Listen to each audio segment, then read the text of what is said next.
Boa noite, amigos do Facebook. Hare Krishna. Vamos fazer uma live relâmpago agora, que vai durar cerca de 1 hora. Essa live, vamos fazer uma leitura do Bhagavad Gita. Bhagavad Gita, porque essa semana é a semana do Gita Jayanti. Portanto, nós vamos fazer uma leitura do capítulo 6. Nós já começamos e agora estamos na segunda parte, ok? E ela será feita junto com o WhatsApp. Hare Krishna. Então, vamos assim juntos acompanhar essa leitura transcendental do Bhagavad Gita. E qualquer dúvida vocês colocam aí nos chats das mensagens. Ok? Hare Krishna. Então vamos aqui continuar, né? O que estávamos lendo. Estávamos no significado do verso 32 do capítulo 6 do Bhagavad Gita, Sankhya Yoga. Então vamos continuar.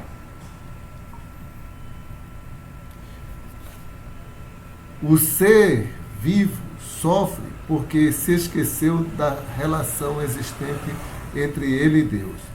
E ele se torna feliz quando conhece Krishna, como o desfrutador supremo de todas as atividades do ser humano, o proprietário de todas as terras e planetas e o amigo mais sincero de todas as entidades vivas. O yogi perfeito sabe que a entidade viva condicionada nos modos da natureza material sujeita-se às 3 classes de misérias materiais porque se esqueceu da relação que existe entre ela e Krishna. E porque é feliz, o devoto consciente de Krishna tenta distribuir em toda parte o conhecimento acerca de Krishna, como tenta difundir a importância de alguém tornar-se consciente de Krishna. O yogi perfeito é o melhor filântropo do mundo e é o mais querido servo do Senhor. Nacha tasmam manusheshu kastim me priya kritamaha. Bhagavad Gita 18:69. Em outras palavras, o devoto do Senhor sempre cuida do bem-estar de todas as entidades vivas e Destarte é, de fato, um amigo de todos. Ele é o melhor yogi, porque, ao desejar aperfeiçoar-se no yoga, não pensa em seu benefício pessoal, mas busca também ajudar outros. Ele não inveja seus semelhantes, as entidades vivas. Eis um contraste entre o devoto puro do Senhor e o yogi interessado apenas em sua elevação pessoal. O yogi que se retirou para um lugar isolado a fim de meditar perfeitamente, talvez não seja tão completo como um devoto que está envidando todos os esforços para mostrar a cada homem a consciência de Cristo. Verso 33. Arjuna uvacha Jayam Jogas Tava Tatvaya Proktaha Samyanena Madhusudana Etasyaham Napashyami Chanchalatva Istitin Stiram. Arjuna disse: ó Madhusudana, o sistema de yoga que resumiste parece-me impraticável e inviável, pois a mente é inquieta e instável. Significado: Arjuna, sentindo-se incapaz, rejeita aqui o sistema de misticismo que, utilizando inicialmente as palavras Chodeshe e no final Jogi Paramaha, o Senhor descreve para ele. Nesta era de Kali não é possível um homem comum deixar o lar e deixar que um homem comum deixe o lar e vá para as montanhas ou florestas de modo a praticar yoga no lugar isolado. Na era atual, as pessoas, embora vivam por pouco tempo, empreendem uma amarga luta para sobreviverem.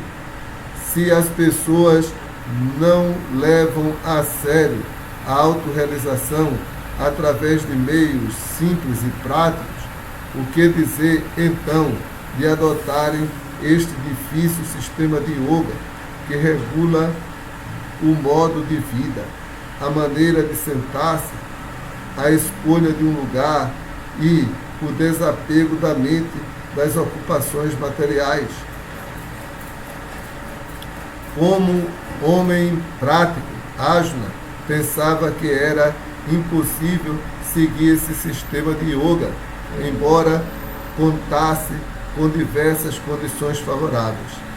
Ele pertencia à família real e era muito elevado em termos de numerosas qualidades. Era um grande guerreiro, podia viver muito e, acima de tudo, era o amigo mais íntimo do Senhor Krishna, a suprema personalidade de Deus. 5.000 anos atrás, Arjuna tinha condições mais propícias do que nós temos agora. Não obstante, recusou esse sistema de yoga. Com efeito, não há registro algum na história de que ele tenha praticado alguma vez. Portanto, de um modo geral, este sistema deve ser considerado impossível nesta era de Kali. É claro que ele talvez seja possível para algumas raríssimas pessoas, mas para as pessoas em geral é um empreendimento inviável. Se isso vigorava há 5.000 anos, o que dizer dos dias atuais? Aqueles que, em diferentes escolas e sociedades, estão imitando esse sistema de yoga, embora aparentem satisfação, estão certamente perdendo seu tempo. Eles têm completa ignorância da meta desejada. Verso 34. Chanchalam himana Krishna pramati balavat vidam tasyaham nigraham manye vayuriva suduskaram. Pois a mente é inquieta, turbulenta, obstinada e muito forte, ó Krishna, e parece-me que subjugá-la é mais difícil do que controlar o vento. Significado: a mente é tão forte e obstinada que, às vezes, supera a inteligência, embora o que se espera é que a mente seja subserviente à inteligência. Para uma pessoa que vive o cotidiano e tem de combater muitíssimos elementos opositores, de certo, é muito difícil controlar a mente. Valendo-se de artifícios, talvez a pessoa estabeleça mentalmente uma relação equilibrada com amigos e inimigos. Mas, em última análise, nenhum homem no mundo pode agir assim, pois isso é mais difícil do que controlar o vento tempestuoso. Na literatura védica, Katha Upanishad 1.3 e 4, afirma-se: Atmanam ratinam vidi Shariram Gatam Evacha Budintu Sharatim Vidi Mana Pragraham Evacha Indriyani Hayam Ahu Vishayam Steshu Gocharam Atendriyamano Juktam Bhokteti Ahu Manishinaha.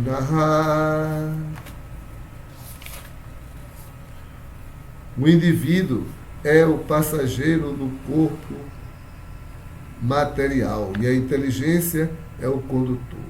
A mente é o instrumento de direção e os sentidos são os cavalos. Dessa forma, o eu desfruta ou sofre na associação com a mente e os sentidos.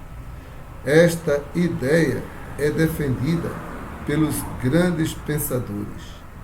Supõe-se que a inteligência dirija a mente, mas a mente é tão forte e obstinada que muitas vezes domina até mesmo a própria inteligência da pessoa.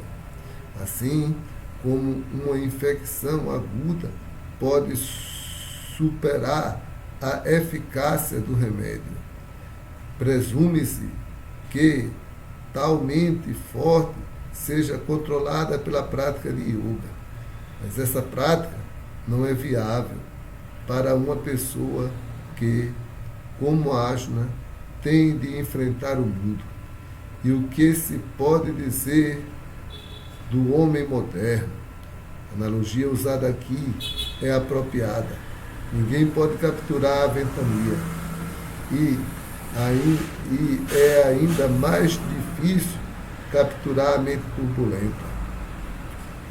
A maneira mais fácil de controlar a mente, como o Sr. Chaitanya sugeriu, é cantar com toda a humildade Hare Krishna, o grande mantra da liberação. O método prescrito é Savai Mana Krishna Padaravindayo. Deve-se ocupar a mente por completo em Krishna. Somente então não restará nenhuma outra ocupação para agitar a mente. Shri Bhagavan Uvacha Ashayam Mahabaho Mano Durnigraham Chalam Abhyasena Tukanteya Vairagyena Chagrihyate. O Senhor Sri Krishna disse: ó poderosíssimo filho de Kunti, é sem dúvida muito difícil refrear a mente inquieta, mas isso é possível pela prática adequada e pelo desapego. Significado: a Suprema Personalidade de Deus admite aqui a dificuldade de controlar a mente obstinada, conforme Ajna exprimiu. Ao mesmo tempo, entretanto, ele sugere que pela prática e pelo desapego isso é possível. Qual é essa prática? Na era atual, ninguém pode seguir as regras e regulações estritas, segundo as quais se deve se refugiar num lugar sagrado, focalizar a mente na superalma, refrear os sentidos e a mente, observar celibato, ficar sozinho, etc. Entretanto, pela prática da consciência de Krishna, podemos nos ocupar nos 9 classes de serviço devocional ao Senhor.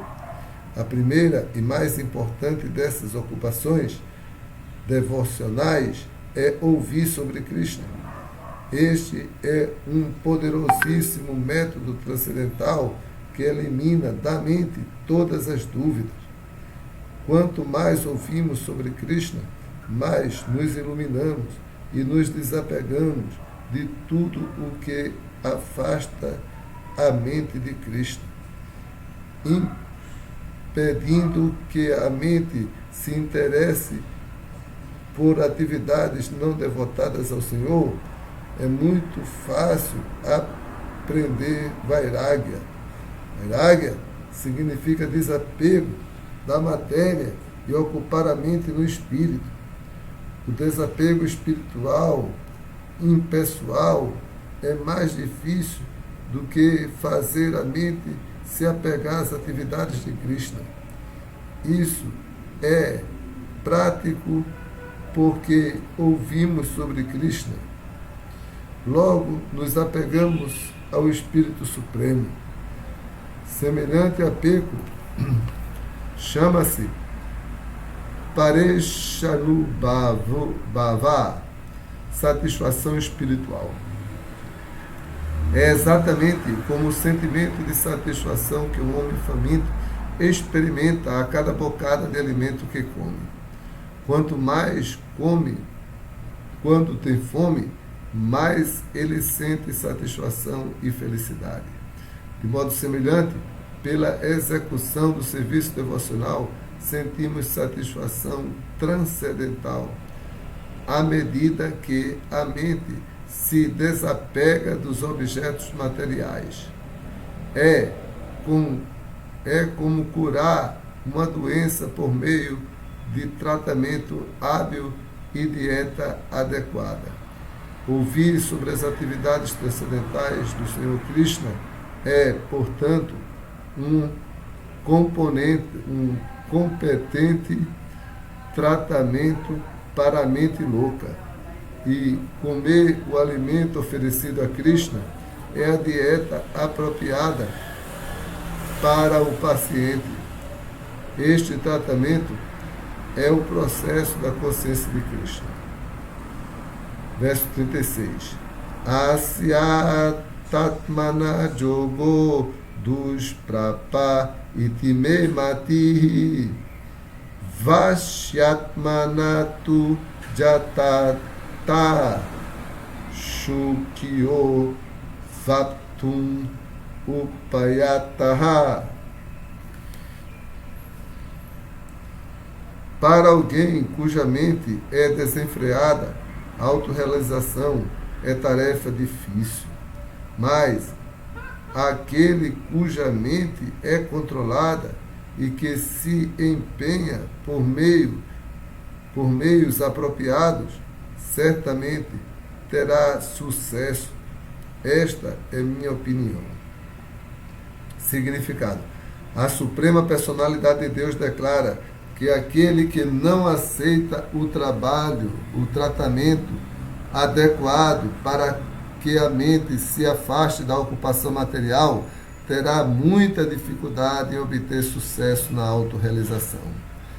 Quem tenta praticar yoga enquanto ocupa a mente no prazer material é como alguém que tenta acender uma fogueira enquanto joga água nela. A prática de yoga sem controle da mente é perda de tempo. Tal exibição de yoga talvez dê algum lucro material, mas é difícil no que tange à perfeição espiritual.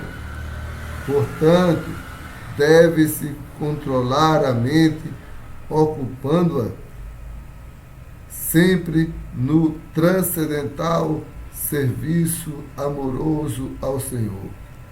Quem não se ocupa em consciência de Krishna não pode controlar a mente com firmeza. Uma pessoa consciente de Krishna facilmente consegue o resultado da prática do yoga, sem que, para isso, precise dedicar-se a algum outro empreendimento. Mas um praticante de yoga não pode obter sucesso em tornar-se consciente de Krishna. Arjuna Uvacha, verso 37. Ayati Shraddayo Peto Yoga Chalita Manasaha Aprapya Yoga Sansiddhi Kamurati Ratim Krishnagati.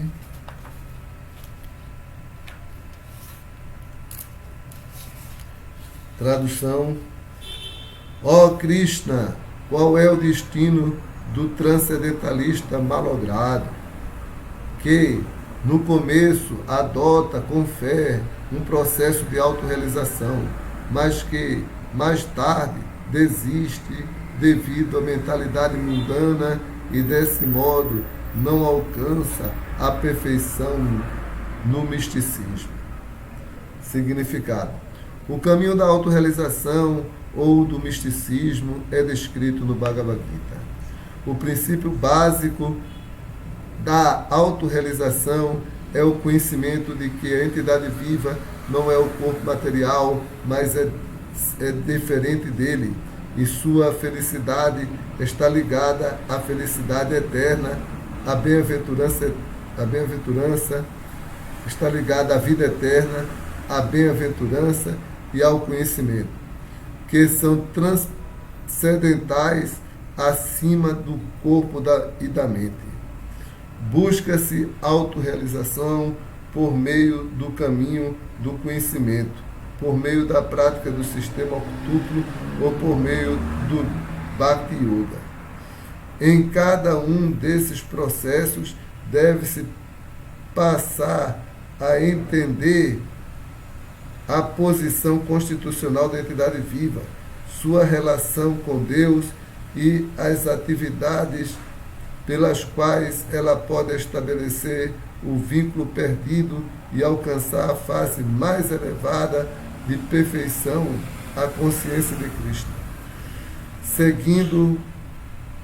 Seguindo qualquer um dos 3 métodos mencionados acima, a pessoa pode ter a certeza de que, cedo ou tarde, alcançará a meta suprema. Isso foi afirmado pelo Senhor no 2º capítulo. Mesmo um pequeno esforço no caminho transcendental oferece grande esperança de libertação. Desses 3 métodos, o caminho de Bhakti é especialmente conveniente para esta era, porque é o método mais direto para alguém entender Deus. Para assegurar-se mais ainda, Arjuna está pedindo ao Senhor Krishna que confirme sua declaração anterior.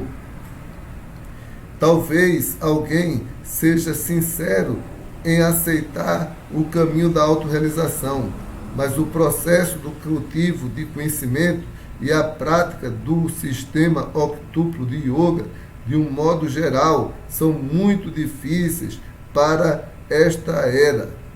Portanto, apesar do esforço constante, pode-se fracassar por muitas razões. Primeiramente, talvez não se leve muito a sério seguir o processo,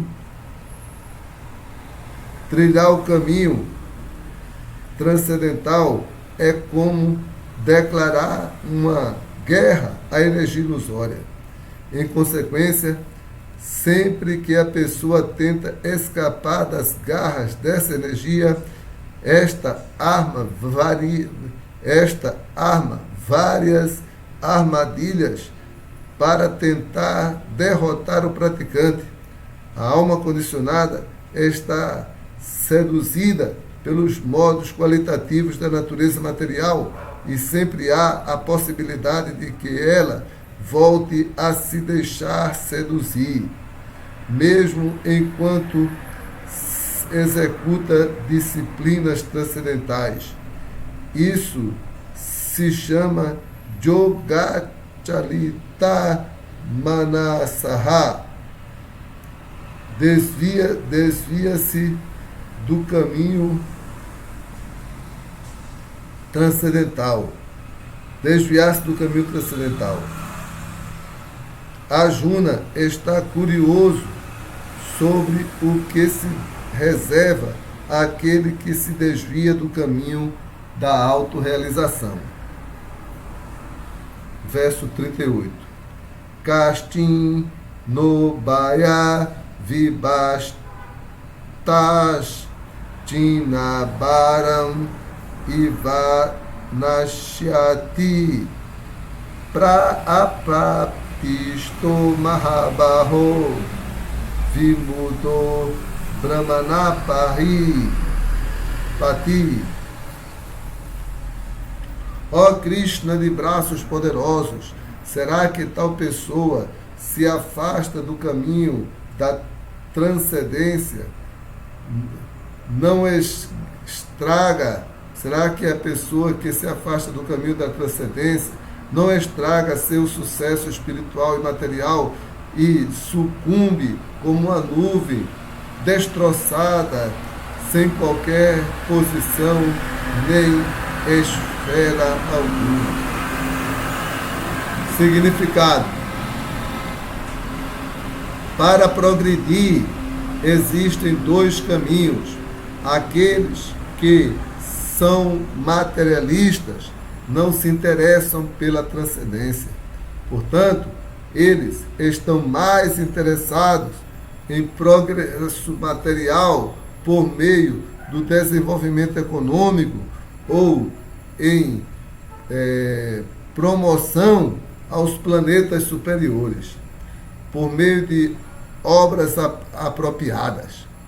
Quando adota o caminho da transcendência, a pessoa deve cessar todas as atividades materiais e sacrificar todas as formas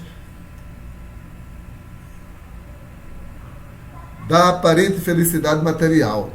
Se o aspirante à transcendência fracassa, tem-se a impressão de que ele sofre duas perdas.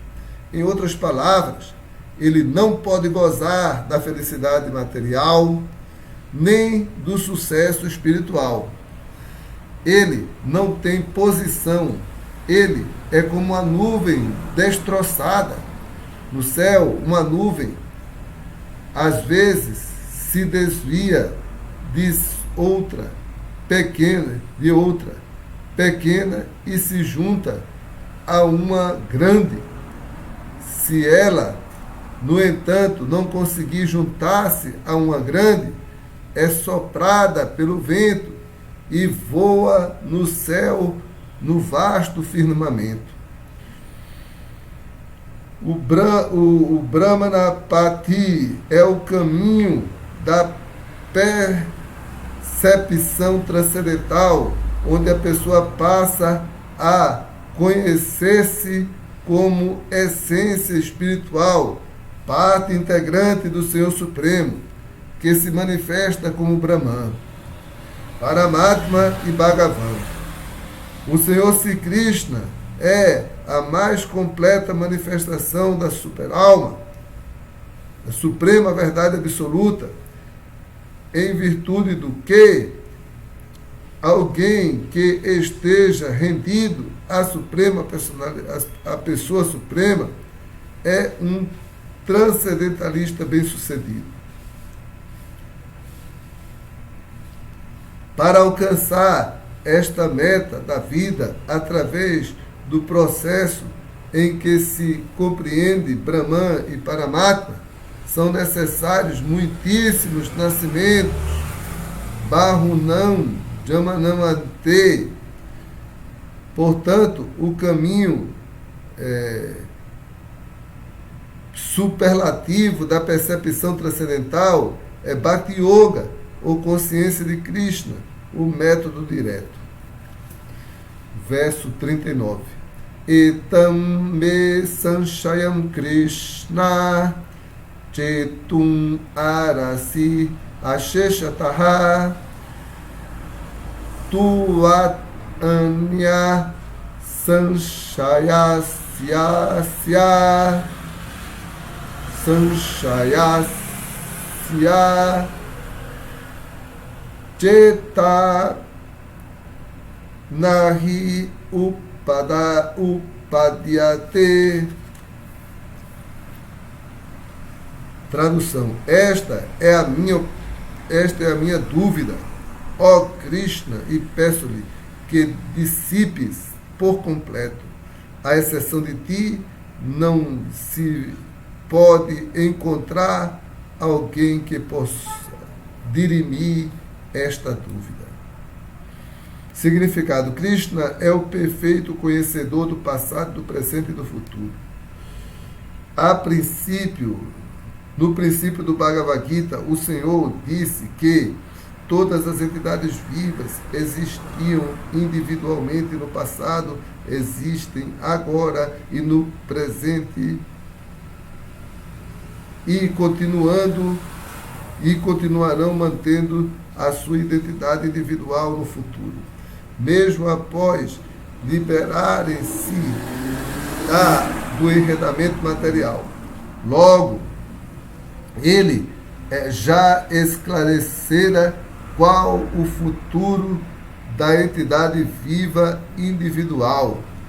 Arjuna, todavia, quer saber sobre o futuro do transcendentalista malogrado. Ninguém é igual ou superior a Krishna, e na certa, os supostos grandes transcendentalistas malograr. E, na certa, os supostos sábios e filósofos que estão à mercê da energia material não podem se igualar a ele. Portanto, o veredito de Krishna dirime completa e definitivamente todas as dúvidas, porque ele conhece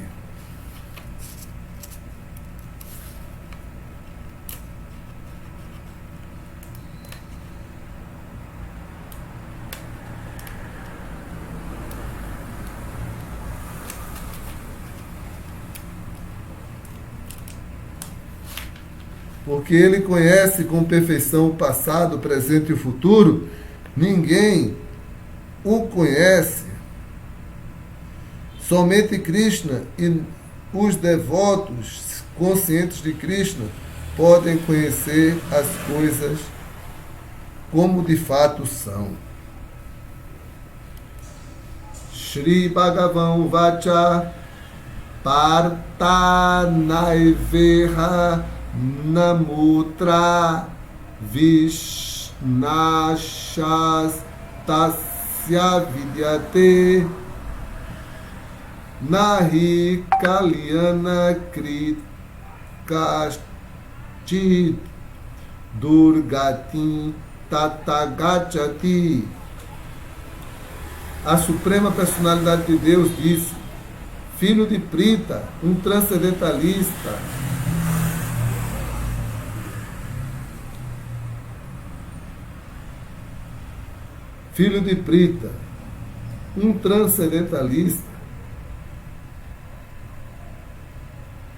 ocupado em atividades auspiciosas, não se depara com a destruição, nem neste mundo, nem no mundo transcendental.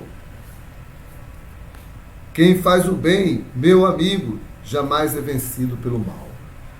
Significado: no Srimad Bhagavatam, canto 1, capítulo 5, verso 17, Shri Narada Muni apresenta a seguinte instrução a Vyasadeva: Tyaktva swadharmanam charanam bhujam hare bhajam apako tapate tato jadi jatra kuavat badram abud anushiakim ko varta apto bhajanatam swadharmataha.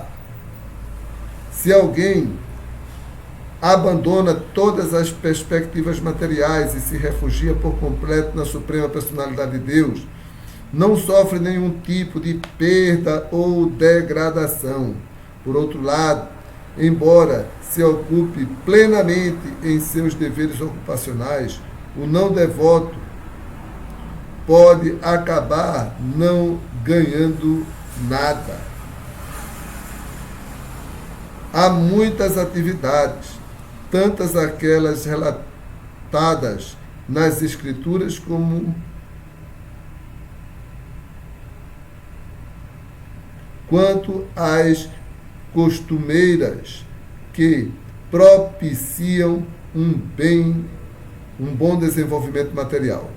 Supõe-se que um transcendentalista abandone todas as atividades materiais e prefira o progresso na vida espiritual, a consciência de Krishna.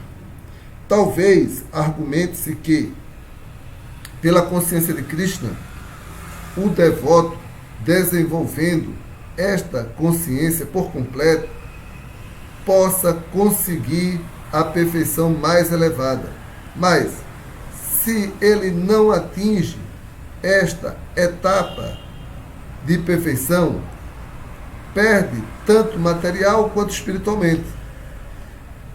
Consta nas Escrituras que todos têm de oferecer a reação decorrente do fato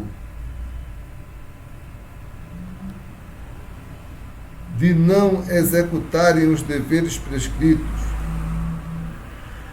Todos têm que sofrer reação decorrente do fato de não executar os deveres prescritos. Logo, alguém que deixa de executar adequadamente as atividades transcendentais sujeita-se a esta reação. O Bhagavatam garante que o transcendentalista mal-sucedido não precisa preocupar-se, embora ele possa se sujeitar à reação por não executar perfeitamente os deveres prescritos, ele não sai perdendo, porque a auspiciosa consciência de Krishna jamais cai no esquecimento. E alguém que exerce esta ocupação continuará a exercê-la, mesmo que na próxima vida tenha um nascimento inferior. Por outro lado, quem simplesmente segue às riscas os deveres prescritos não alcança necessariamente resultados auspiciosos se lhe falta a consciência de Krishna. O significado pode ser entendido da seguinte maneira: pode-se dividir a humanidade em duas seções: as pessoas reguladas e não reguladas. Aqueles que só se ocupam em gozos sensoriais, animalescos, sem conhecimento sobre sua próxima vida ou sobre a salvação espiritual, pertencem à seção não regulada. E aqueles que seguem princípios, conhecendo os deveres prescritos nas Escrituras, incluem-se na seção regulada. A seção não regulada, tanto civilizada quanto incivilizada, instruída e não instruída, forte e fraca, está sujeita de propensões animais. Suas atividades nunca são auspiciosas, porque enquanto gozam as propensões animais, ou seja, comer, dormir, defender-se e acasalar-se, essas pessoas permanecem perpetuamente na existência material, que é sempre miserável. Por outro lado, aqueles que são regulados pelos preceitos das Escrituras e que assim elevam-se aos poucos à consciência de Krishna, com certeza progridem na vida. Aqueles que seguem o caminho da prosperidade podem dividir-se em 3 seções. Os seguidores das regras e regulações das Escrituras que estão gozando prosperidade material, aqueles que estão tentando encontrar a maneira de libertarem-se definitivamente da existência material, e aqueles que são devotos em consciência de Krishna. Pois, assim, aqueles que seguem as regras e regulações materiais das Escrituras, a troca de felicidade material, podem ser divididos em 3 classes. Os que são trabalhadores fruitivos, os que não desejam desfrutar de gozo dos sentidos, aqueles que estão buscando resultados fruitivos que lhes proporcionem gozo dos sentidos, podem elevar-se a um padrão de vida mais elevado, podendo até ser admitidos nos planetas superiores. Mas, mesmo assim, porque não estão livres da existência material, não seguem o caminho verdadeiramente auspicioso. As únicas atividades auspiciosas são as que nos levam à liberação. Qualquer atividade que não vise a autorrealização última ou não liberte do cativeiro da vida material, da vida corpórea material, não é em nada auspiciosa. A atividade em consciência de Krishna é a única atividade auspiciosa.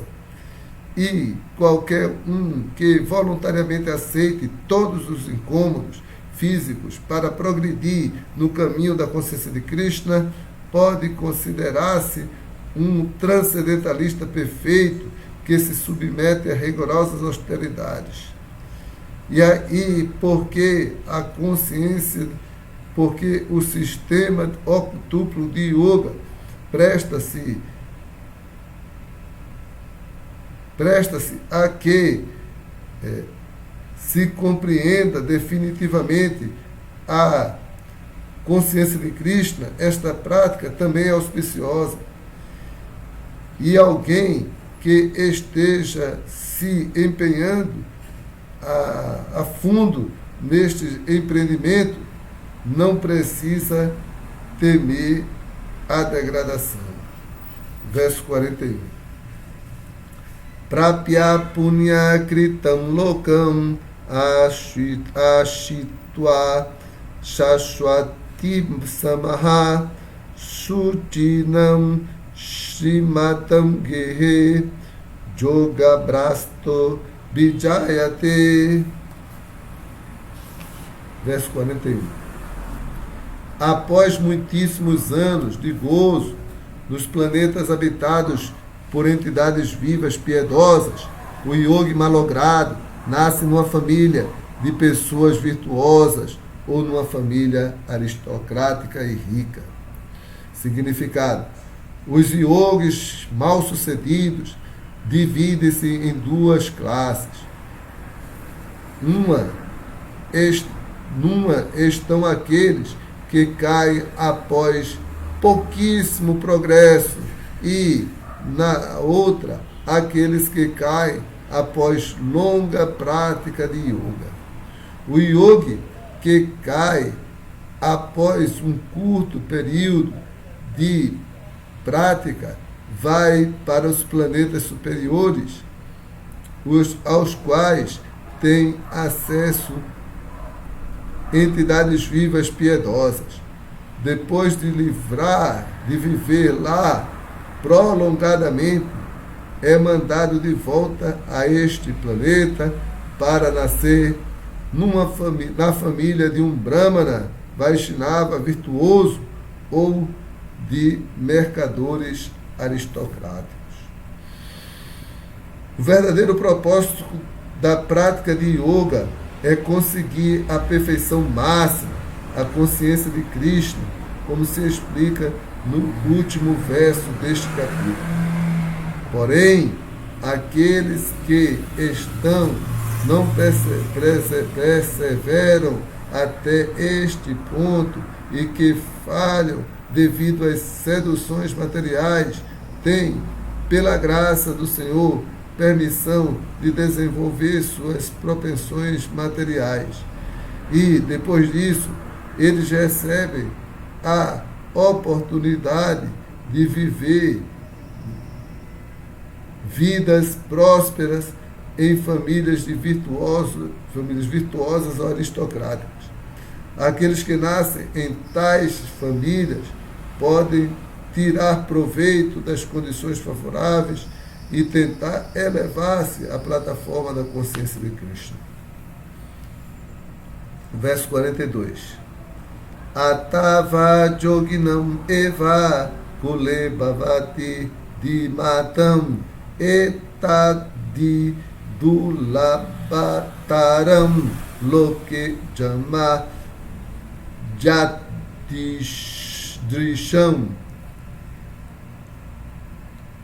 Ou, se fracassa após longa prática de yoga, ele nasce numa família de transcendentalistas que, com certeza, tem muita sabedoria. É claro que semelhante nascimento é raro neste mundo. Significado. Nessa passagem, louva-se o nascimento numa família de yogis ou transcendentalistas, aqueles que têm grande sabedoria, porque a criança nascida em tal família recebe ímpeto espiritual desde o começo de sua vida. Isto se dá especialmente no caso das famílias de acharyas ou goswamis. Por tradição, treinamento em famílias, por tradição e treinamento, estas famílias são muito eruditas e devotadas, em razão do que seus membros tornam-se mestres espirituais. Na Índia, há muitas dessas famílias de acharyas, mas eles acabaram se degradando devido à educação e ao treinamento insuficientes. Pela graça do Senhor, ainda há famílias em cujo seio vêm transcendentalistas, geração após geração. De certo, é muito afortunado nascer em tais famílias. Felizmente, tanto nosso mestre espiritual, Om Vishnupada, Srimad Bhaktisiddhanta Saraswati Goswami Maharaj, quanto nossa humilde pessoa, tivemos a oportunidade de nascer nessas famílias pela graça do Senhor, e desde o começo de nossas vidas fomos treinados no serviço devocional ao Senhor. Mais tarde, encontramos-nos por ordem do destino transcendental. Verso 43. Tatratam buddhi samyogam labate purva dehikam jatate cha tato buyaha sansido kurunandana. Obtendo esse nascimento, ele revive a consciência divina de sua vida anterior e novamente tenta avançar mais e mais a fim de conseguir o sucesso completo. Avançar mais a fim de conseguir o sucesso completo. Ó, filho de Kuru. Significado. O rei Bharata, que em seu terceiro nascimento, apareceu na família de Brahmana poderoso. É um exemplo de alguém que obteve nascimento adequado para reviver a consciência de Cristo, a consciência transcendental anterior. O rei Bharata era o imperador do mundo e desde sua época este planeta tem sido conhecido entre os semideuses como Bharatavarsha. O Torora era conhecido como Ilavrita-Varsha. O imperador, quando ainda era jovem, retirou-se em busca da perfeição espiritual, mas não conseguiu alcançar o sucesso. Em sua vida seguinte, ele nasceu na família de um Brahmana bondoso e ficou conhecido como Jadabharata, porque sempre ficava afastado e não conversava com ninguém. Mais tarde, o rei Rahugana descobriu que ele era o maior transcendentalista. Analisando sua vida, compreende-se que os esforços transcendentais ou a prática de yoga nunca são inúteis. Pela graça do Senhor, o transcendentalista recebe repetidas oportunidades para conseguir a completa perfeição em consciência de Krishna. Verso 44. Purva Bhayasena Taenaiva Riyatehi Avashopisa Jigyasu Api Yogasya Shabda Brahma Tivartate. Em virtude da consciência divina de sua vida anterior, ele automaticamente se sente atraído aos princípios yogis.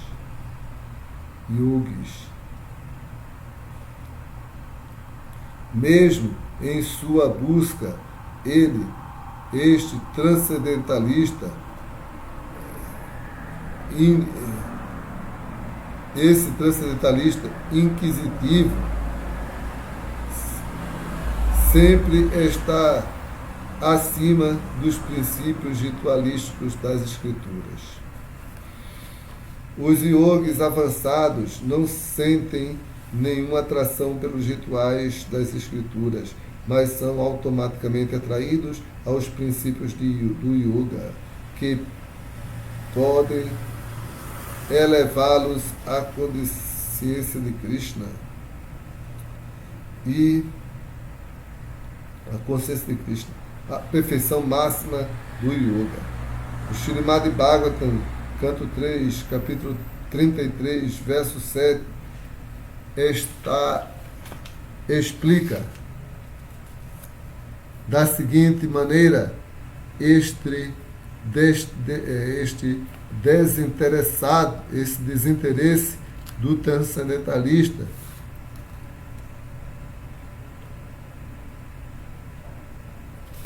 do desinteresse que os transcendentistas adiantados sentem por rituais védicos.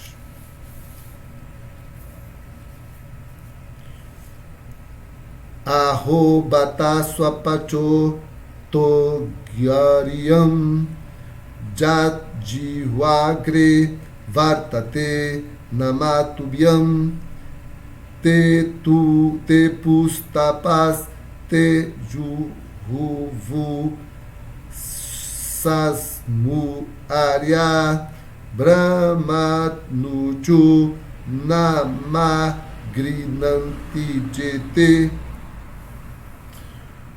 Ó meu Senhor, as pessoas que cantam os santos nomes de vossa onipotência são muitíssimos adiantados na vida espiritual, mesmo que tenham nascido em famílias de comedores de cães.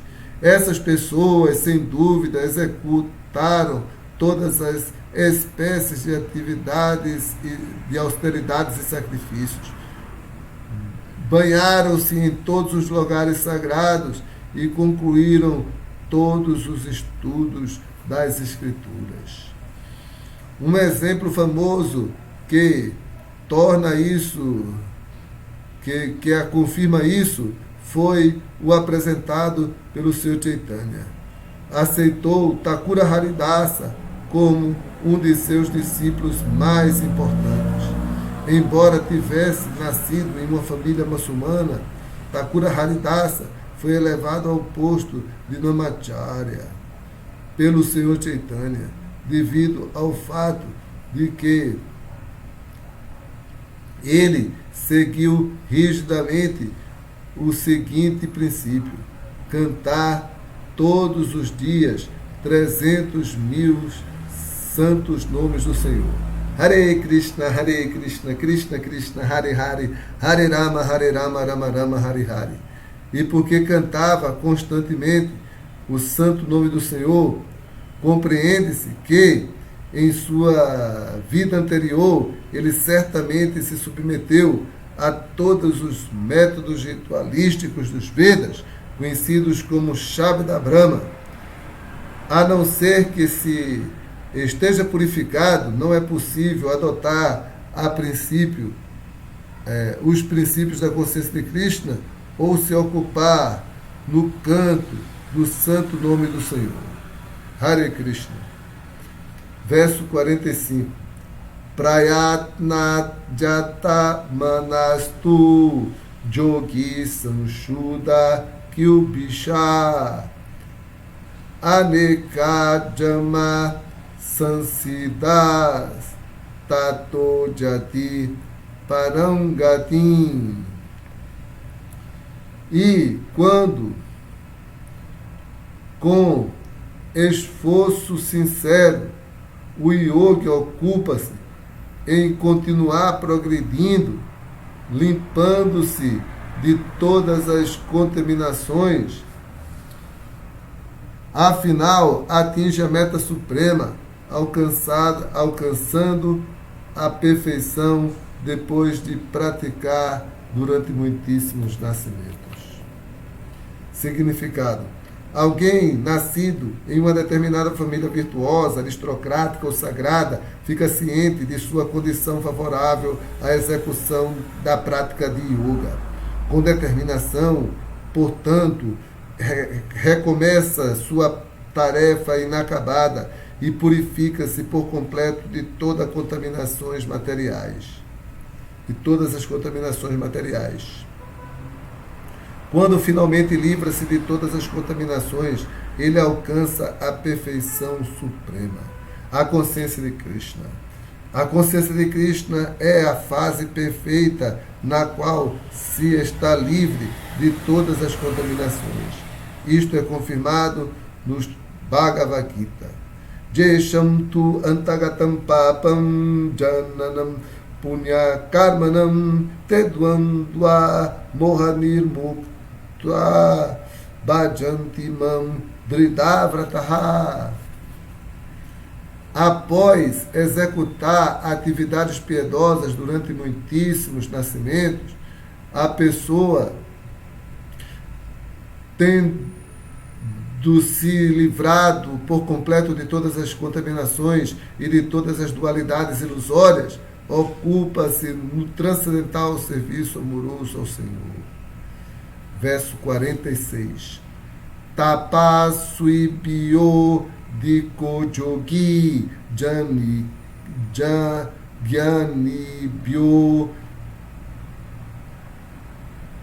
pimatodikaha karma bhyastadikojogi tasmat jogi bhavajuna.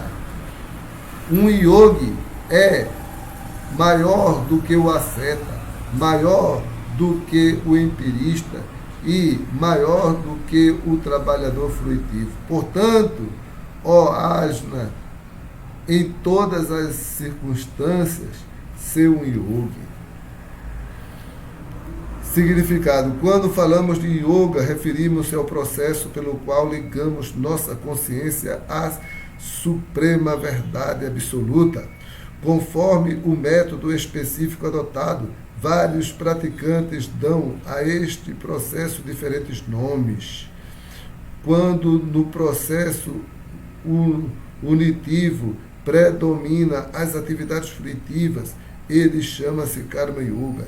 Quando é predominante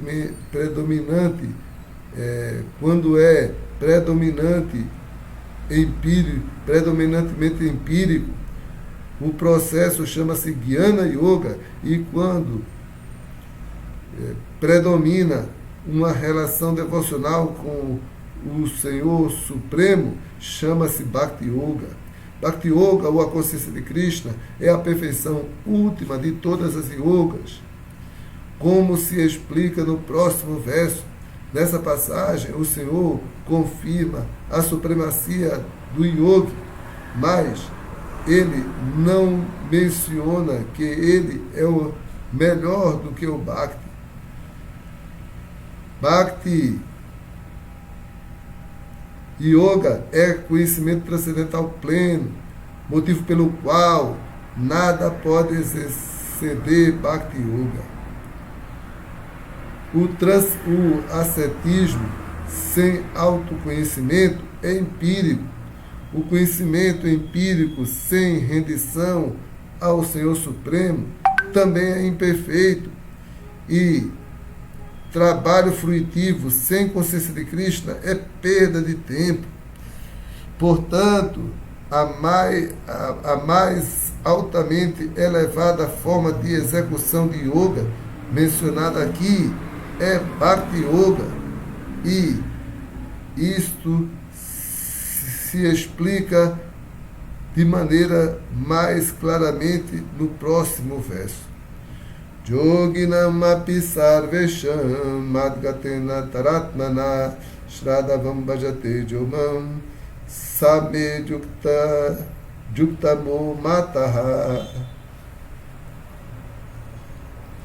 E de todos os yogis, aquele que tem muita fé e sempre se refugia em mim, pensa em mim dentro de si mesmo e me presta serviço devocional amoroso,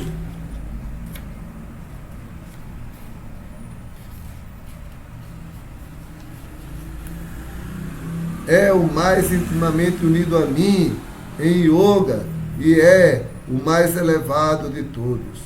Esta é minha opinião. Significado. Aqui a palavra bhajate é significativa. Bhajate tem uma raiz no verbo bhaja, que se usa quando se quer expressar necessidade de serviço. A palavra adoração não pode ser usada na mesma acepção de bhaja. Adoração quer dizer venerar ou mostrar respeito e honrar a quem é digno. Mas serviço com amor e fé é especialmente dedicado à Suprema Personalidade de Deus. Pode-se deixar de adorar um homem respeitável ou um semideus e não ser condenado de descortês. Mas ninguém pode eximir-se de servir o Senhor Supremo e escapar de uma completa condenação. Todo ser vivo é parte integrante da Suprema Personalidade de Deus. Assim, por esta própria Constituição, todo ser vivo é designado para servir o Senhor Supremo. Deixando de fazer isso, ele cai. O Bhagavatam fornece a seguinte confirmação disso. Jaesham Purusham Sakshat Atma Prabhavam Ishwaram Nabhajanti Avajananti Istanat Brastapatantiadaha. Quem não presta serviço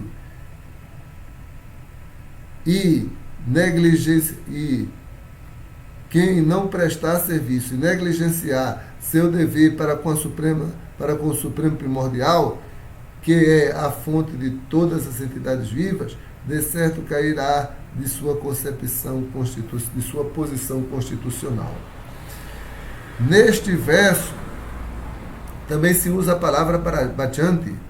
Portanto, o termo bhajanti é usado apenas em relação ao Senhor Supremo, ao passo que a palavra adoração pode ser aplicada a semideuses ou qualquer outra entidade viva comum.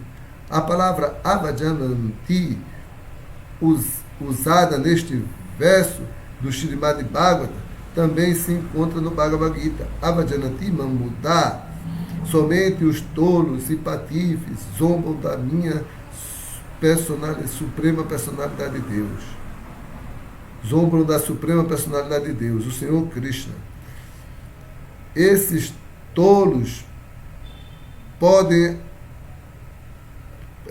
põem-se a escrever comentários sobre o Bhagavad Gita sem uma atitude de serviço ao Senhor. Por conseguinte, não podem distinguir apropriadamente entre a palavra bhajanti e a palavra adoração. Todas as espécies de yoga culminam em Bhakti Yoga. Todos os outros yogas não passam de meios para chegar ao ponto de Bhakti ou Bhakti Yoga. Yoga, na verdade, significa Bhakti Yoga. Todos os outros yogas são avanços rumo ao mesmo destino, Bhakti Yoga. Do início do Karma Yoga até o fim do Bhakti Yoga, é longo o caminho para a autorrealização. Karma Yoga, sem resultados fruitivos, é o começo deste caminho. Quando no Karma Yoga aumenta o conhecimento e renúncia, passa-se a etapa de Jnana Yoga. Quando o Jnana Yoga aumenta a sua meditação na superalma através de diferentes processos físicos e sua mente está nele, atinge-se a fase de Ashtanga Yoga. E ao ultrapassar Ashtanga Yoga e elevar-se na suprema personalidade de Deus, Krishna, o yogi fixa-se em Bhakti Yoga,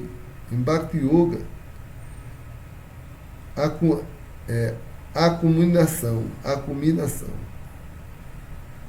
De fato, Bhakti Yoga é a meta última, mas para analisar Bhakti Yoga em pormenores, devem-se compreender esses outros yogas.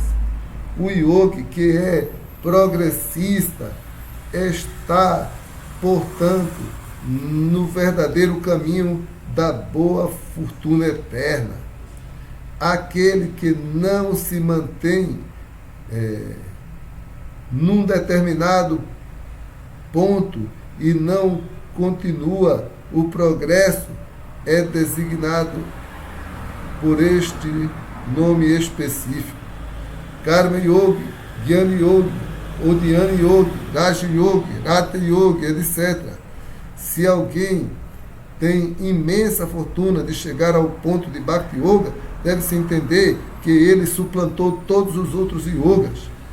Portanto, tornar-se consciente de Krishna é a fase mais elevada do yoga, assim como, quando falamos dos Himalaias, referimos-nos às montanhas mais altas do mundo, cuja culminação é o Monte Everest, o pico mais elevado.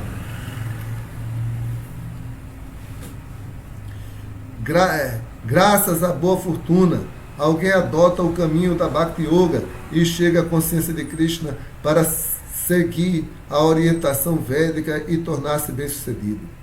O yogi ideal concentra sua atenção em Krishna, que é chamado Shamasundara, cujo corpo é tão belo como uma nuvem, cujo rosto de lótus é tão brilhante como o sol, em cuja roupa cintilante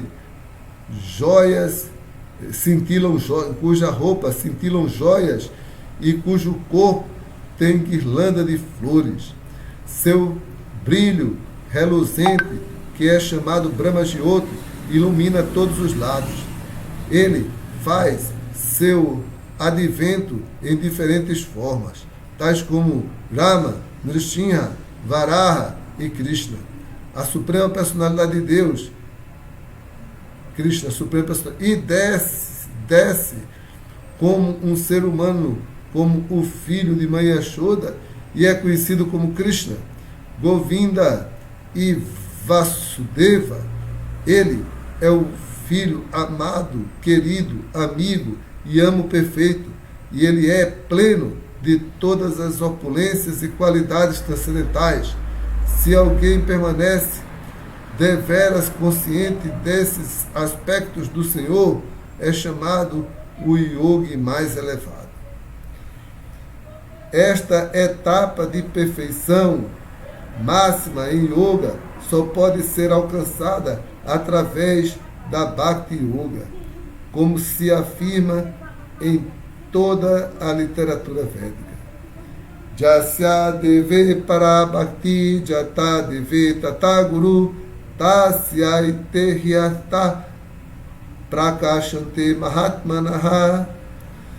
Somente aqueles grandes almas que têm fé irrestrita, tanto no Senhor quanto no Mestre espiritual, é que todos os significados do conhecimento védico são automaticamente revelados.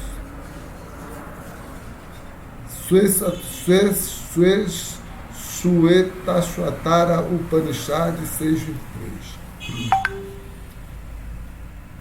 Bhakti Asya Bhajanam Tat Iha Mutva Pati Nairasyena Mushmin Mana Kaupanam Eta Eva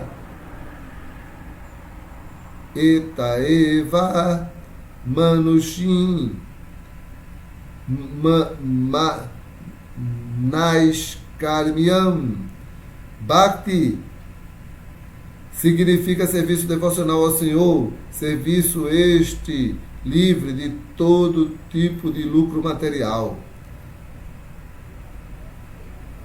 Quer nesta vida, quer na próxima. Desprovido desta inclinação, a pessoa deve se abster, deve observar toda a sua mente, absorver toda a sua mente no Supremo. Este é o propósito de Naishikarmya. Gopala Tapana Upanishad 1:15.